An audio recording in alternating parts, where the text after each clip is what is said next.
Estamos no terceiro Congresso Estadual dos Fazendários, que é promovido pelo Sindicefaz Bahia, e eu converso agora com Victor Zamberlan, que é professor da Unesp, mestre e doutorando de mídias e tecnologias. Victor, é importante a gente já começar falando sobre esses impactos que a inteligência artificial e todas essas novas transformações trazem para a vida da sociedade de hoje em dia, não é isso?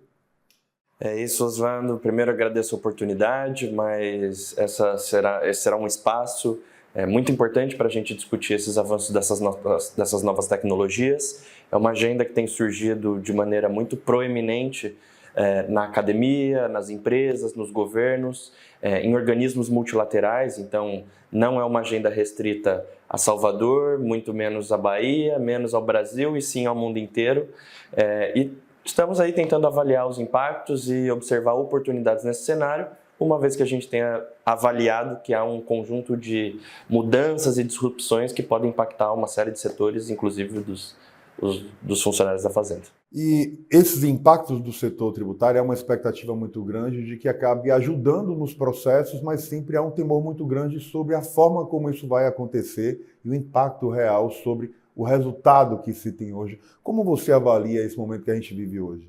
Olha, eu dividiria em dois setores. O primeiro deles dizer o seguinte: com as novas tecnologias, cada vez mais que a gente está imergido nelas, o controle, tanto de empresas quanto do Estado, acaba sendo mais eficiente e acaba tendo um volume maior de dados sobre eles. Então, essa supervisão, tanto privada quanto pública, aparece nesses debates sobre os avanços dessas tecnologias. Portanto, a gente espera, por exemplo, que a inteligência artificial nos ajude em duas frentes. Primeiro, de desburocratizar alguns serviços, uma vez que ela é muito mais rápida e mais eficiente para pensar algumas coisas, e em segundo lugar, mesmo de controle. Então, alguns desafios do Brasil, por exemplo, como a questão de sonegação, é uma questão que a inteligência artificial busca ou pode nos ajudar muito nesse controle. Por outro lado, há uma discussão sobre inteligência artificial e essas tecnologias, que é a questão da privacidade. Então, uma vez que esses dados cada vez mais estão digitalizados em um banco de dados, qual é a privacidade que a gente tem sobre eles, qual é o controle e transparência que a gente tem sobre esses dados. Então, é um pouco desse debate que a sociedade vai precisar enfrentar e que a gente está colocando aqui nesse congresso. E há um debate muito grande também de até onde ajuda e até onde atrapalha, já que há um limite muito tênue dessas duas vertentes, não é, Vi? Difícil discutir, assim, há uma relação que a gente tem feito observando as sociedades de uma maneira geral. Isso parte mais de um pacto da sociedade civil organizada e dos estados nacionais do que propriamente da tecnologia. Então, temos observado que algumas regras são mais restritivas e não entram muito nesse âmbito de privacidade ou algo do tipo, e outras são bastante liberais. Então, a gente tem avaliado que é um pacto mesmo da sociedade de como a gente vai discutir qual é esse limite tênue entre o que é positivo dessas inteligências e o que é a parte negativa. E ao falar de inteligência artificial hoje, uma das pautas mais importantes é justamente a necessidade de regulação por parte do poder público, por parte das categorias de um modo geral.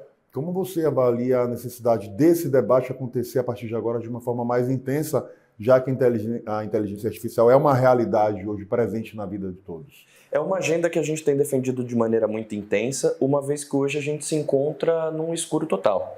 Então a gente hoje não é capaz de afirmar o que é certo e o que é errado em inteligência artificial.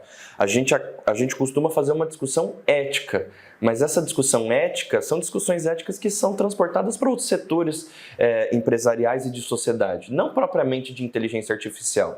Porque como nós, justamente a partir da sua fala, não temos uma regulação estabelecida que coloca sobre a sociedade quais são essas regras, a gente tem um desafio tremendo de impacto mesmo dessas inteligências, porque é difícil mesmo para o poder público avaliar o que são ações negativas, o que são ações positivas, oportunidades e perdas. Falando do setor tributário, mas falando também de todas as categorias, há sempre uma dúvida muito grande de que forma a IA vai impactar no setor empregatício do país como um todo, né? Então, a gente tem muitas dúvidas, poucas respostas, mas uma necessidade de ampliar esse debate. Como você enxerga esse período atual?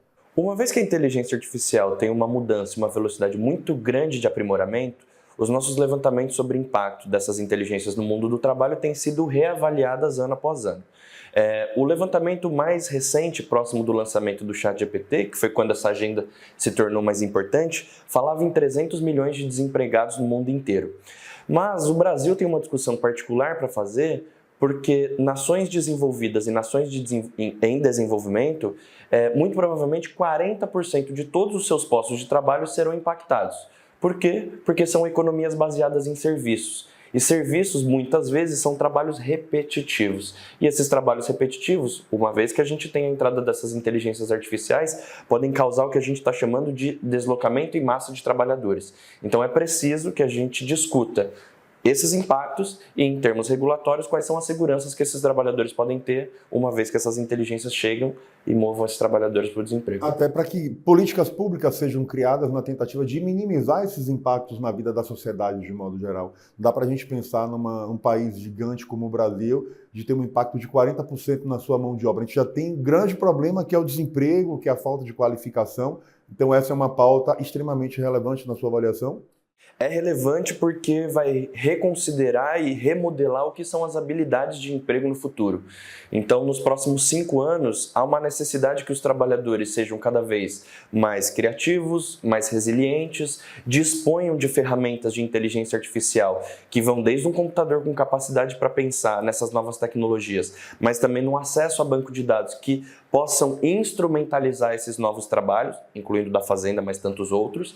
Então, há um desafio nesse sentido, inclusive de políticas públicas, que possa pautar como que a gente vai incorporar essas inteligências e vai observar o que é o cenário do trabalho de 2024 para o futuro. A gente não costuma fazer previsões de muitos anos, então não são previsões de 10 anos, difícil terem previsões de 5 anos, a gente costuma fazer algo mais perto, justamente pelo tamanho dessas mudanças que... E a velocidade como elas acontecem. E para finalizar, a importância desse terceiro Congresso Estadual está debatendo esses assuntos, colocando um olhar sobre as tecnologias, sobre as mudanças do mercado de trabalho e sobre as relações trabalhistas de um modo geral.